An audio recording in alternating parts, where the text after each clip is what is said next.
Inilah news update pukul 12 waktu Indonesia Barat. Indeks harga saham gabungan dibuka menguat pada awal perdagangan pagi tadi. Lalu bagaimana hasil penutupan perdagangan sesi 1 siang ini? Langsung saja kita bergabung dengan reporter Rian Dwiki dan juru kamera Adini Anissa langsung dari Bursa Efek Indonesia. Rian, bagaimana posisi IHSG pada penutupan perdagangan sesi 1 siang ini?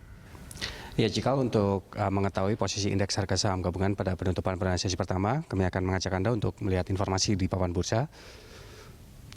Pada penutupan perdagangan sesi pertama hari ini, indeks harga saham gabungan ditutup di zona hijau, menguat sebesar 0,35% atau 17,69 basis poin di level 5.100,68 dengan volume perdagangan sudah mencapai lebih dari 7,8 miliar lembar saham dengan nilai transaksi mencapai lebih dari 3,8 triliun rupiah dan frekuensi perdagangan ini mencapai lebih dari 474 ribu kali transaksi.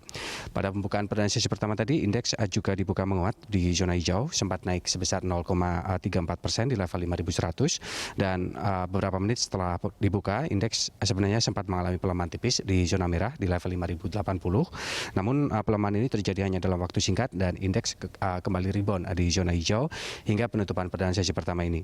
Dan sepanjang perdagangan sesi pertama ini, indeks kami pantau bergerak di rentang 5.080,12 hingga level tertinggi di level 5.109,05. Kemudian untuk sektoral cikal ini 7 dari 9 sektor yang ada di Bursa Efek Indonesia tercatat mengalami penguatan, yang mana penguatan terbesar yang pertama dialami oleh sektor aneka industri yang menguat sebesar 1,52%, disusul oleh sektor pertambangan yang juga menguat sebesar 1,48%.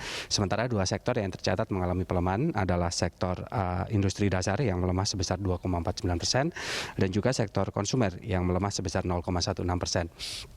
Kemudian untuk investor asing, hingga saat ini investor asing telah melakukan aksi beli di angka 488,2 miliar rupiah, aksi jual di angka 558,54 miliar rupiah, sehingga net buy investor asing untuk perdagangan sesi pertama ini tercatat di angka minus 70,35 miliar rupiah, dan untuk emiten saham ini sebanyak 187 saham tercatat mengalami penguatan, 199 saham tercatat mengalami pelemahan dan sisanya bergerak stagnan.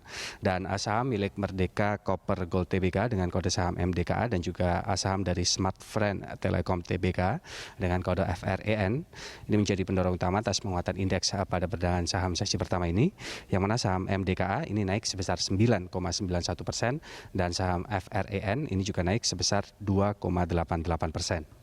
Cikal. Rian, selanjutnya sentimen apa saja yang mempengaruhi IHSG hingga sore nanti? Ya, jika beberapa analis sebelumnya memprediksikan bahwa indeks harga saham gabungan pada hari ini akan cenderung tertekan di zona merah mengingat banyaknya sentimen negatif yang membayangi pasar saham. Seperti misalnya adalah sentimen negatif yang datang dari meningkatnya tensi geopolitik antara Amerika Serikat dan Tiongkok yang ini dikhawatirkan akan menghambat negosiasi dagang yang antar kedua negara yang akhirnya akan berimbas secara ekonomi di global. Kemudian ada juga sentimen negatif yang datang dari peningkatan kasus COVID-19 yang kian hari ini tidak menunjukkan tanda-tanda perbaikan, yang dikhawatirkan juga akan memaksa sejumlah negara untuk kembali melakukan lockdown yang juga akan berimbas pada hambatan atas pemulihan ekonomi. Sementara satu-satunya katalis positif ini adalah optimisme terhadap efektivitas vaksin COVID-19 Cikal yang saat ini sudah memasuki fase ketiga. Cikal. Baik, terima kasih Rian atas laporan Anda. Pemirsa, demikian laporan reporter Rian Dwiki dan juru kamera Adini Anissa langsung dari Bursa Efek Indonesia.